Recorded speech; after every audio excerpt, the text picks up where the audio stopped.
ఆయన స్వరం వినగలిగి మనం బ్రతకగలమంటారు. బ్రతకగలం ఎప్పుడో తెలుసు. నీలో హృదయ శుద్ధి ఉంటే దేవుడు వచ్చి మాట్లాడతాడండి.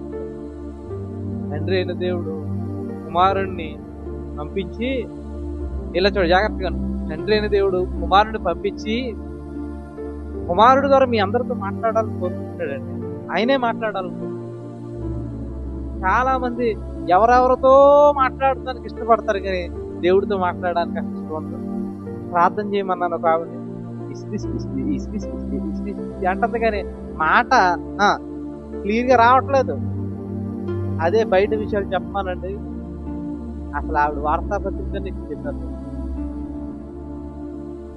ఏమండి చూడండి, నువ్వు పరిశుద్ధపరచబడితే నీలోంచి ఏమొస్తుందో తెలుసా? దేవునితో మాట్లాడే ఆ అనుభవం, దేవునితో మాట్లాడే ఆ సంభాషణ. నువ్వు ఏమండి పెళ్ళైన భార్య భర్తలు చూడండి, ఒక పెళ్ళి దాకా చూసుకొని ఎంగేజ్మెంట్ అయింది. ఎంగేజ్మెంట్ అయిన తర్వాత ఫోన్ నెంబర్లు ఇచ్చుకుంటారు కదా, ఇంకా మొదలెడతారు చూడండి. అసలే